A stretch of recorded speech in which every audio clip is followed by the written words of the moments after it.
The biggest PrizePicks mistake beginners make is not picking the wrong player.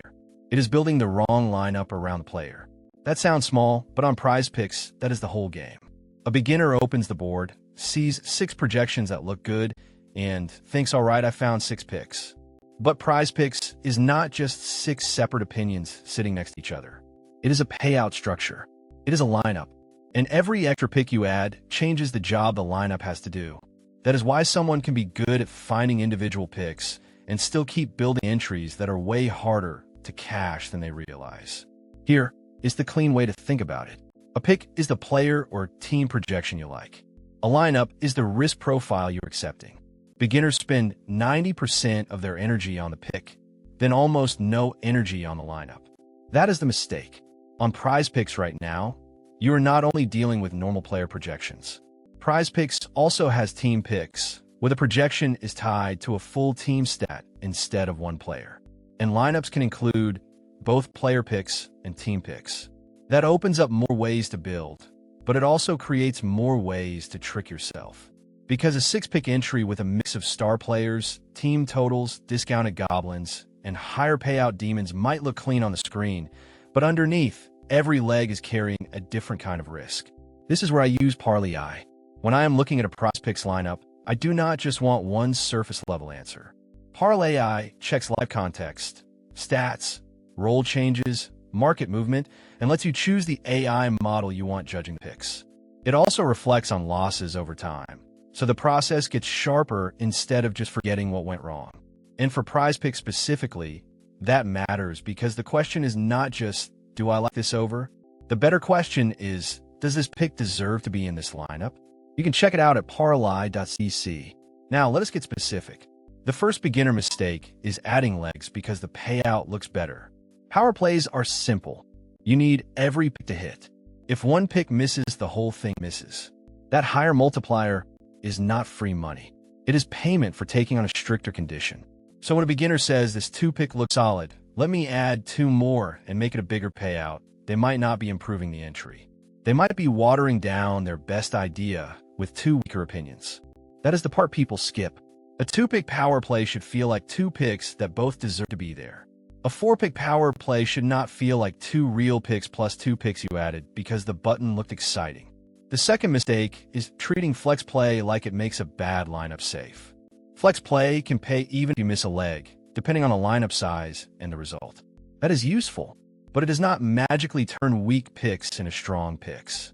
If you build a flex entry with too many fragile legs, one miss can cut the payout way down, and multiple misses can still sink the whole thing. Flex gives you room for error. It does not erase the cost of bad selection. So instead of asking, should I use flex or power, ask this first. How many of these picks are actually strong enough to survive review? If only 2 picks are strong, build around 2. Do not make the lineup bigger just because the app lets you. The third mistake is ignoring what type of projection you're adding. A normal projection, a goblin, a demon, a combo, and a team pick do not all behave the same. Goblins are easier numbers, but usually lower the payout. Demons are tougher numbers, but can increase the payout. Team picks bring in a full team result, which can be influenced by pace, opponent, game script, and blowout risk. So when beginners say, I have 4 picks, that is not enough detail. What kind of 4 picks? Are they all dependent on the same game environment? Are they all leaning on the same injury report? Are they all from one team that needs the game to play out perfectly? That is where PrizePicks lineups get dangerous. Not because one pick is bad, but because the whole entry is secretly making the same bet over and over. For example, imagine you take a quarterback over, a receiver over, a team passing number over, and a fantasy score over from the same side. That might look diversified because the stat categories are different, but the lineup is probably saying one thing. This offense has to cook. Sometimes that correlation is intentional. Sometimes it is just hidden risk. Beginners usually do not separate those two. The fourth mistake is not checking what happens if something weird occurs. PrizePicks has rules around DMPs, reboots, ties, and projections that are removed or adjusted. The exact result depends on the pick type and the rule set shown in the app, so you should always check before locking it in. But the bigger point is this. If your entire lineup only works because everything stays perfect, you do not really have margin. Player gets limited. Minutes change. A team clinches. Weather matters. A game turns into a blowout. A coach changes rotation. A star returns and usage shifts. Those are not random little details. On PrizePicks, there's a difference between a projection that looks beatable and a projection that is actually worth playing. So here is the framework.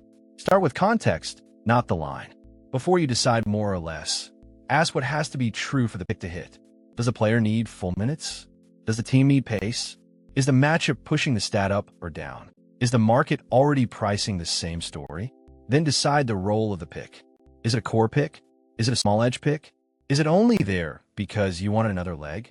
That last category is the one that destroys beginners. If the only reason a pick is in the lineup is because the payout looks better with one more box filled, remove it. Next, choose the lineup type based on the picks you actually have. If the picks are high conviction and clean, maybe power makes sense. If there is one pick with real upside but more volatility, maybe flex gives the lineup a better shape. If a goblin lowers the payout too much, ask whether it is still worth using. If a demon boosts the payout, ask whether the harder line is actually justified or if you're paying for a headline. And before you submit, do one final test. Would you still like every pick if the payout multiplier disappeared from a screen? That question sounds simple, but it exposes a lot. Because beginners do not usually lose on PrizePicks, because they know nothing. They lose because they turn 2 good reads into a 6-pick story. They fall in love with the multiplier. They mix projection types without understanding how the lineup is shaped. They use flex as a comfort blanket. They use power like a lottery ticket. The best PrizePicks players are not just pick hunters. They're lineup builders. They understand that the entry has to make sense as a full object. The picks, the payout, the risk, the projection type, and the context all have to agree. So the next time you build a PrizePicks slip, do not start by asking, how can I make this pay more? Start by asking, what is the cleanest version of this idea? Sometimes it is fewer legs. Sometimes it is flex instead of power.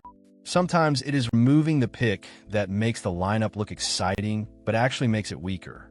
That is the biggest beginner mistake. Not missing a projection. Building a lineup where the projection had to be perfect in the first place.